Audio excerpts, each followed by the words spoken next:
Anong ginagawa niyo dito? Alam ni David ang lugar na to at sigurado sasabihin niya yung kay Rigor. Nagpunta nga si Rigor dito kaninang umaga. Marites! Ako ang asawa mo! Manas ka na! Bago uminit ang ulo ko! Hindi pa na tapos! Papawiin ko asawa ko! At ibabalik ko si Ramon sa kulungan! Yan ang nga ba sinasabi ko eh. Delikado kayo ng sitwasyon natin dahil hindi titigil si Rigor hanggat di niyo nababawi si nanay. Malalamangan ko rin yung Ramon na yan. At kapag nakita ko yan, papatayin ko yan. Nalalam ko, doon ko lang mababawi si Marites sa kanya. Kaya kong protektahan ang nanay mo kay Rigor. Kaya? Eh kung magdala yun ng isang batalyon na pulis, sa ginawa mo yan, mas lalo lang mapapahamak sa'yo si nanay. Alam kong may nararamdaman ka para kay nanay. Pero kung talagang mahal mo siya, mas uunahin mo ang kaligtasan niya. Maling-mali itong ginawa mo. Mali!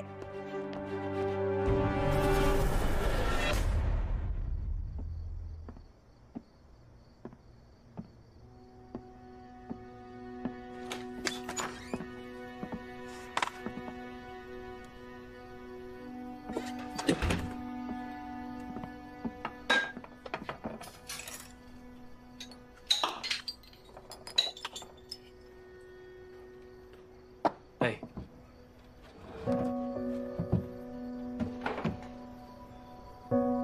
May problema?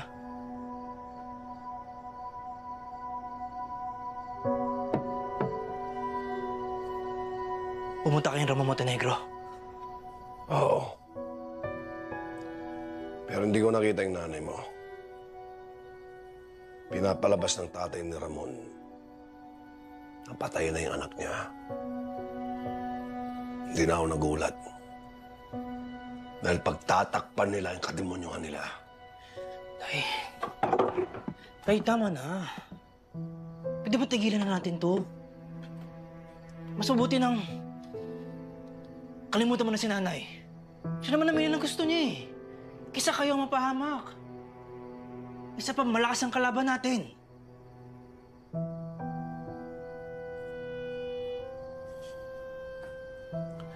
Duwag lang umatras sa laban, David. Binaboy ako ni Ramon noon. At ngayon binababoy niya ako ulit kasama ang nanay mo. Tandaan mo to, David. Dadaan man ako sa butas ng karayom.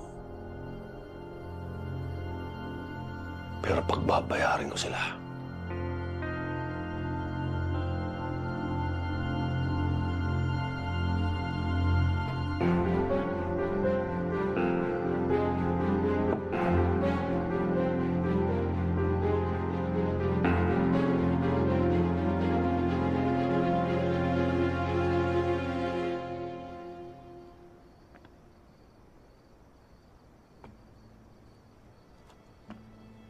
Ano, Ramon? Nag-away kayo ng anak mo nang dahil kay Marites.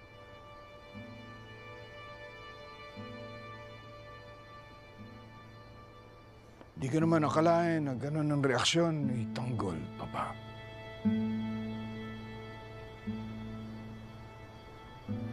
Tanolo, pasensya na ho talaga. Hindi ko naman talaga gustong dalhin ang gulo ng pamilya ko dito.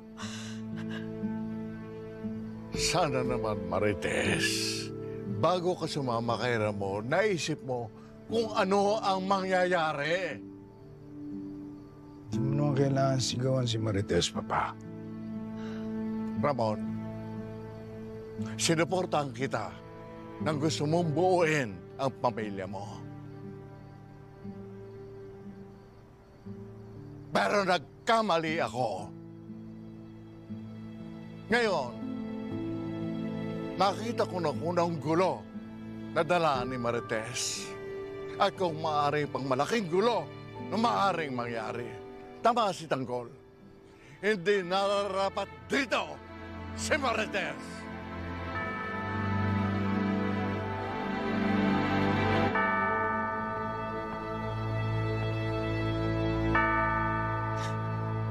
Ang bihira tong sila Tanggol.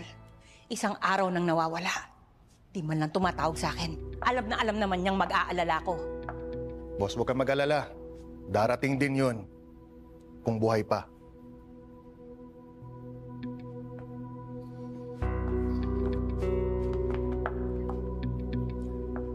Boss Divina! Tanggol, ano ba nangyari sa inyo? Alam niyo mag-aalala ko, wala man lang kayo paramdam. Si Tanggol na kidnap. Anong nakidnap? Kahapon habang namimigay kami ng pera, biglang nawala yung sasakyan ni Tanggol. Yung pala, nakidnap na. Sino may gawa sa'yo nito, Tanggol? Hindi ko alam.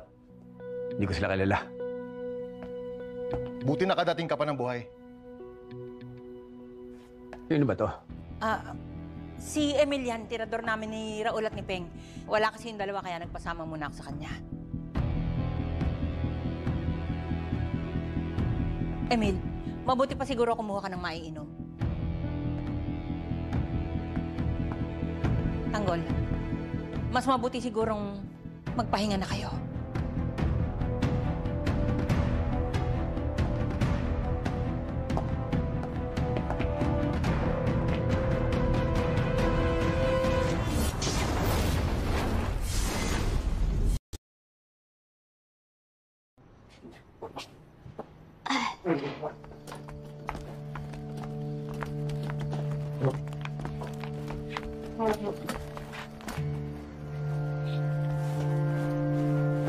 Paeng, hindi ba sabi mo huli na ito? Sana naman totohanin mo yung pangako mo. Hindi habang buhay, maaari tayong mabuhay sa panluloko. Paeng, sino pa sa mga anak mo ang gusto mong mapahamak? Hindi ito ang buhay na para sa kanila. Oo nga naman, Bayaw. Palagay ko kaya tayo minamalas sa dami ng mga taong naloko natin. Anong gagawin natin? Ito lang naman ang alam nating hanap buhay. Papo, kung maghanap na kaya tayo ng marangal na trabaho, gaya ng sinasabi ni Tanggol. Oo, pilit ka sa anak mo. Kahit ano, kahit mahirap, basta nakakakain tayo ng walang inaapakang tao. May mga mapagtatanungan ako, kuya. Marami akong kilala. Makakahanap naman tayo kung gugustuhin lang natin. Isipin mo, Paeng, ang pamilya mo. Hindi pwedeng lagi na lang silang nalagay sa peligro. Hindi tayo makakapagbagong buhay kung panay panloloko ang gagawin natin. At kung magsisimula tayo, dapat mag-umpisa tayo sa paghahanap ng maayos na trabaho.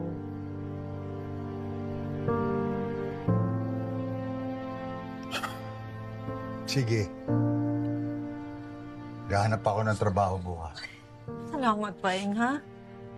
Papo, samahan na kita dyan. Naghahanap na din ako ng trabaho.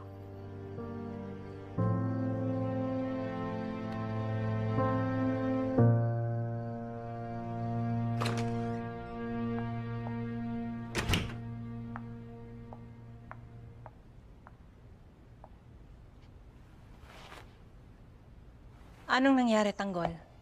Paano ka na-kidnap? Hindi ko rin alam. Basta nang bumalik ako ng sasakyan, may babae na doon sa loob. Bigla na lang ako tinutukan ng kutsilyo. Wala na ako nagawa. Mabuti hindi ka pinatay. Hindi. Dahil pera lang talaga ang kailangan nila sa akin. Pero silang kamag-anak lang ng kulong. Kinakailangan lang ng pampiyansa kaya nagawa nila yun. Galit na galit nga ho si Boss Ramon tsaka si Don Julio Kaya akala nila ano na nangyari kay Tanggol. Bigay na nga ng pera Ang tubos dito kay Tanggol. Boss, ang laki. 30 million. Hindi nila talaga hahayaang may masamang mangyari kay Tanggol. Iyan ang nag-iisang tagapagmana ng mga Montenegro. Kaya ang ginawa namin, naglagay kami ang tracker doon sa pera para masundan namin yung kidnapper.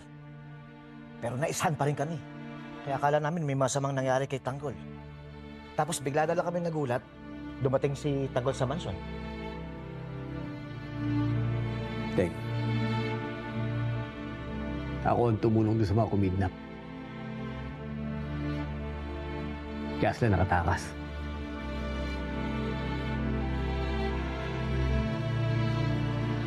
Alam kong hindi lang kagustuhan yun. Ginawa nila yun dahil kailangan lang ng pera para may pangtubos sa kamag-anak nila. Hindi totoo silang masamang mga tao.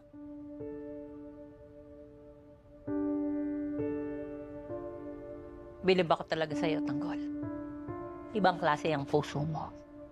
Kung iba-iba lang yon, baka pinatay na silang lahat. Nauunawaan ko sila. Dahil katulad natin, lahat tayo nanggaling sa hirap. At gagawin natin ang lahat para mailigtas natin ang pamilya natin.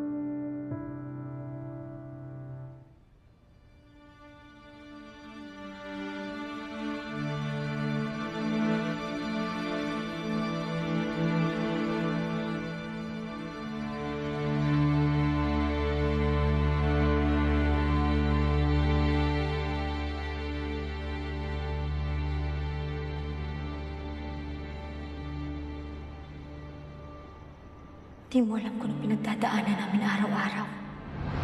Kung anong kailangan namin gawin para lang mabuhay. Maraming paraan. Kapag ginusto nyo, may paraan. Ang sabi mo sa akin, kailangan nyo ng pera pampiyansa ng apo nyo. Kung gusto nyo, ako na magpapiyansa kay Maki. Pakawalan nyo lang ako. Alam kong lupit lang kayo kaya nyo nagawa to. Tutulungan ko kayo. Habang may panahon pa, itakas mo na ang buong pamilya mo. Sabi nang manahimik ka, di ba? Sina, dali mo si Tanggol sa ilog! Pakawalan mo! Tawag yan rin! Kaya ko to! Ano plano mo? Dito na kita iiwan. Huwag mo kunin yan, Pat! Hindi ka mamatay mo yan! Ay, nahabol ako ng mga tauhan nila. Tinulungan niya ako makatakas. Kailangan ko to para mapalaya yung kuya ko at makapagbagong buhay kami! Dahil dito, mamamatay ka! At kahit na ako pumunta, masusundan ka nila! Niligtas niya yung buhay ko. Pagkatapos ng ginawa namin sa'yo, bakit mo niligtas ang anak namin? Alam ko pinagdadaanan nyo. 100,000. Tubusin niyo si Maki. Tanggol.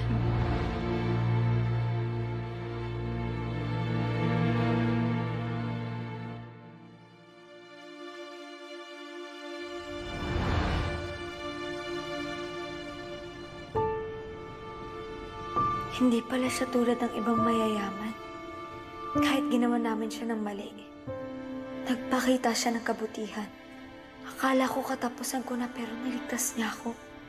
At hindi ko sasayangan ang pangalawang pagkakataong meron ako. Malaki ang utang ko sa'yo, Tanggol.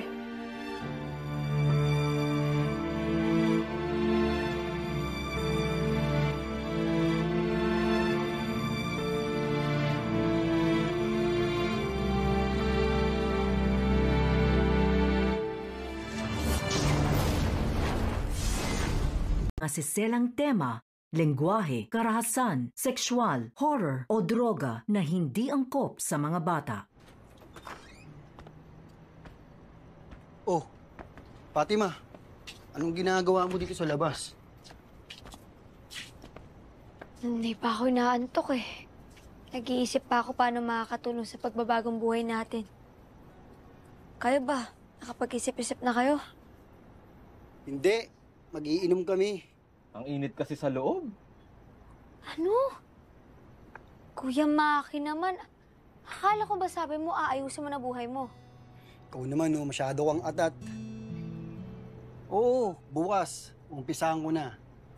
Pero ngayon, chill lang muna. Ano? Tara, inom. Tara. Pass. Pupunta na lang ako kay Mang Abner. Baka makahingi ako na racket. Mahala kayo.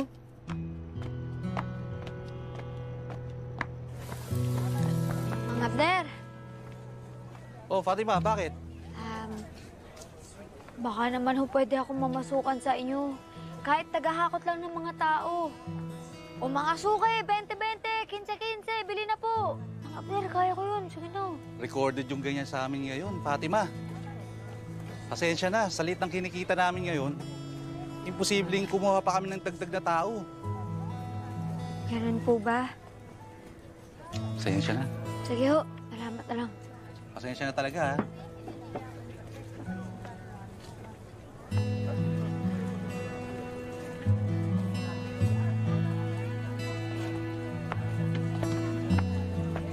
Si Perla. O Fatima, anong kailangan mo? Baka naman may bakante dito sa tindahan mo. Pwede ako.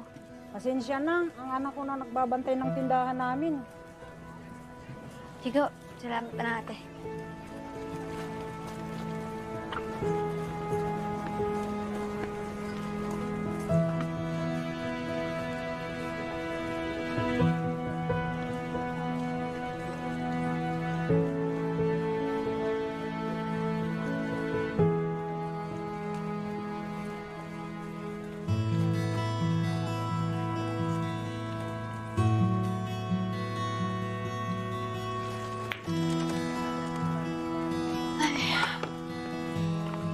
Fatima, tagay ka na lang.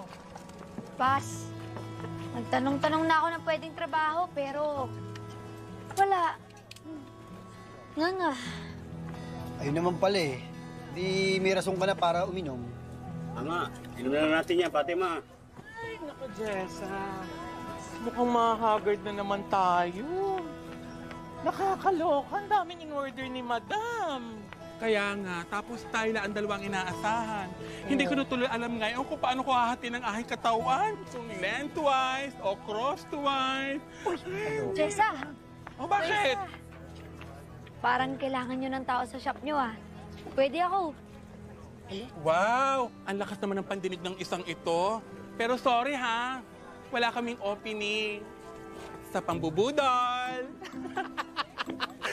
Tama ka dyan. Sige na, oh. Kayo na lang kasi malalapitan ko, eh. Tulungan nyo naman ako magkatrabaho. Baka nakakalimutan mo, inaway-away mo kami noon. Correct! Baka akala mo nakakalimutan na namin yun, ha? Never nang tutulungan ng mga biktima ang may sala. Tama. Bruhita! Grabe naman kayo. Nakalimutan nyo na ba yung tinatawag na karma? At ano naman kinalaman ng karma dito? Eh, diba, ngayon nagpapakumbaba ako sa inyo. Humihingi ako ng tulong. O, tapos? Tapos ayaw nyo ako tulungan. Eh, kayo na nga lang may kaya na tulungan ako eh. Tapos sasaktan nyo pa ako kasi tatawagin nyo akong bruhita. Eh, di kakarmahin talaga kayo sa pananakit na ginagawa nyo. Yun ba yung gusto nyo mangyari? Jessa, parang may point siya, ah. Di ba karma is real and digital? Oo. Kaya nga, ayoko makarma, Mother Loisa. Bakit hindi pa natin tanggapin? Total naman kailangan natin ng assistant sa ating shop. Pwede na iyan. Pwede na? Oh, pasok na ako. Oh, kailangan nyo ako eh. Narinig ko, kailangan nyo ako eh. Di pasok na ako. Salamat, may trabaho na ako. Promise, gagalingan ko. Hindi kayo magsisisi na kinuha nyo ako. Siya. Sige na. Yes, oh, bukas pumasok ka sa butik. At huwag kang malilate, ha? Bibila ka sa mga late. Oo, promise yan. Salamat ulit, ha? Oo, salamat. Uy, may trabaho na ako. Huwag malilate.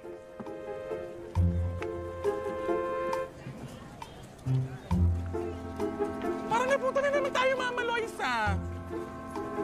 Ba't nga ba natin yung tinanggap? Kaya nga. Ano nangyari? Bakit mo tinanggap? Hindi ka na nga. Alam mo, pag tayo kinaya mo sa pagtanggap dyan sa babae niya, ikaw talaga sisisihin ko. May iba din sa babae yun eh.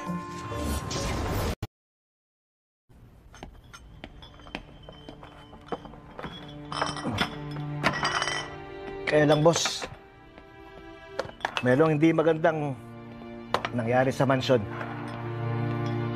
Si Tanggol at ang papa niya nag-away. Bakit Tanggol? Ano nangyari? Eh, nakita niya po si Aling Tess nandun. O ano naman kung nandun ang nanay mo? Mali yun. Pag ginawa nilang yan, mas lalo lang nilalagay sa panganib ang buhay naming lahat.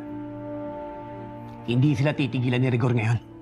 Eh, base ho sa narinig ko, talagang si Boss Ramon ho ang kumuha kay Aling Tess para magsama na silang dalawa. Mukhang nagkakamabutihan kasi si Boss Ramon at saka si Aling Marites. Eh, hindi sang-ayon to sa Tanggol. Ayun eh. Hindi sila maayos na naghiwalay ng papa niya. Anong plano mo niyan, Tanggol? Hindi ka muna pupunta sa mansyon.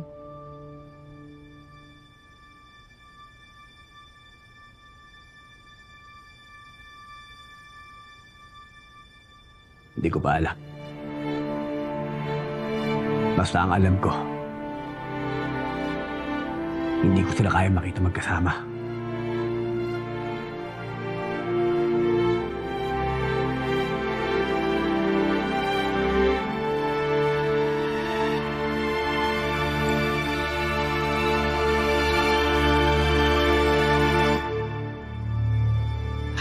Ramon, alam ko, tama na sinakit mo ako. Nagpapasalamat ako doon. Pero mali yata na andito ako. Mas silang intindihin Huwag mo silang intindihan ako na susunod sa pamamahay na ito.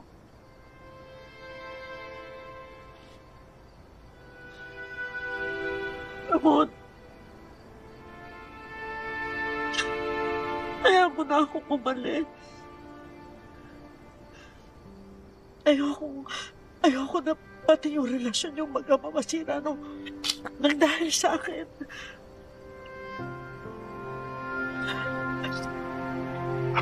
Lahat na lang pinupuntahan ko nagkakagulo.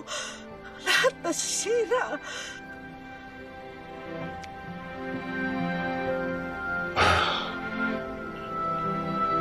Walang masamang mangyayari sa pamilyang ito nang dahil sa iyo. Ang gusto ko lang, umuwi ng pamilya ko. At ikaw ang kailangan ko.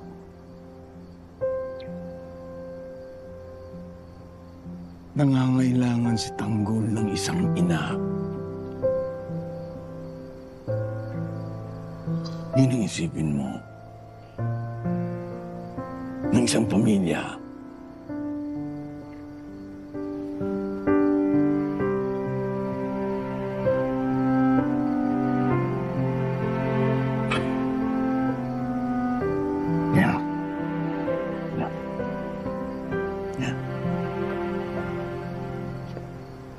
Pahinga ka na. Gusto ko muna mapag-isa.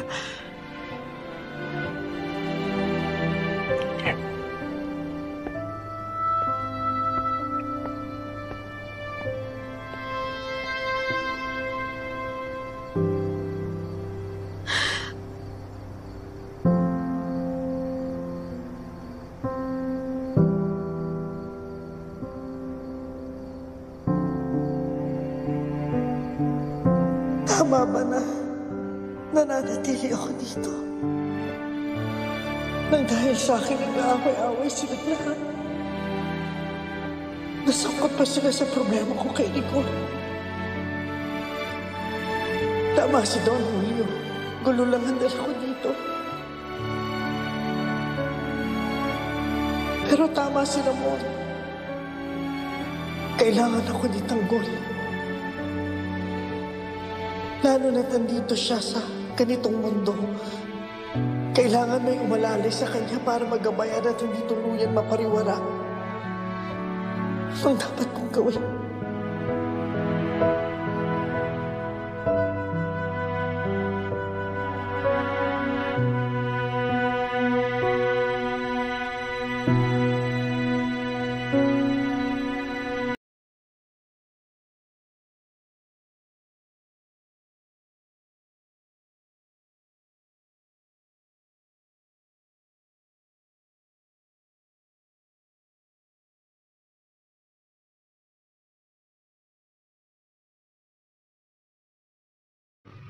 Un cafecito, por favor, Alberto. No hay problema, Tom. Papi! Un gran problema! Alberto, my son, what happened? Un gran problema! They messed with me. They messed with me for the last time. What is your problem? We'll take them out. Only we need some backup. I lost a few hermanos already out there. Amigo, you drive good. For a woman, right? This is no type of joking. Come on, drive for me again. Amigo, take my boys over there. If they mess with me, they mess with the biggest boy in town. Always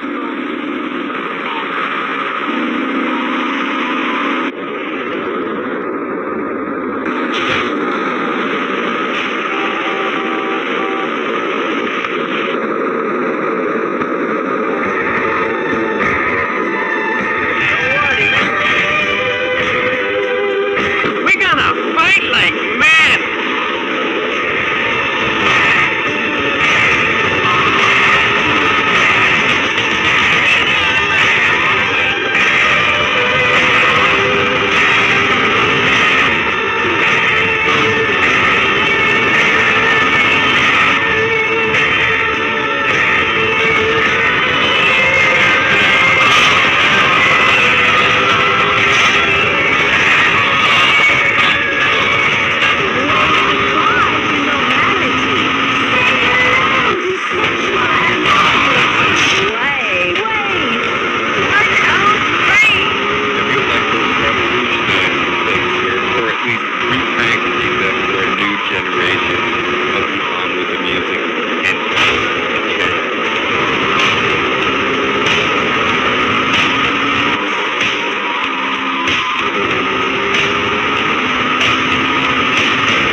gossip, pero no thanks, Meng.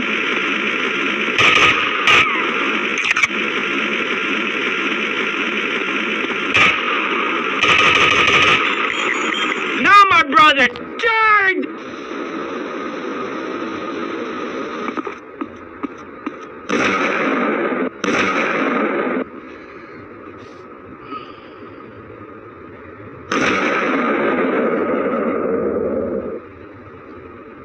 Sniper on the roof! They fight like girls! Take cover!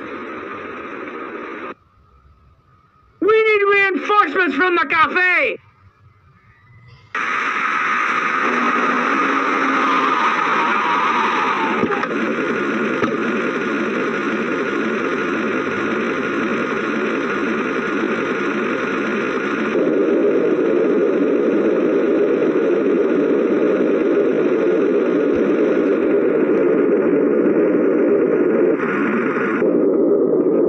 Take out that cowardly sniper!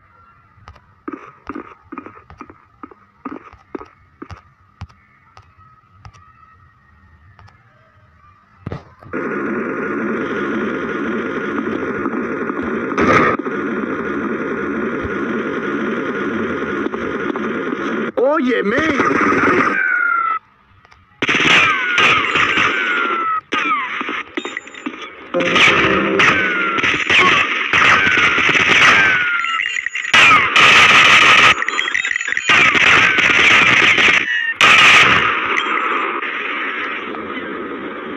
Fight like men with huge cojones! You are as good as dead. Tommy, we have proved our maximum bravery. Let us steal the handful of drugs and make our own escape.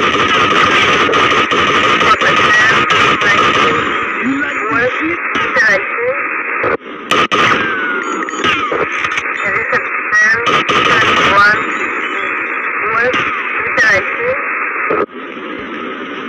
I don't like fighting, man.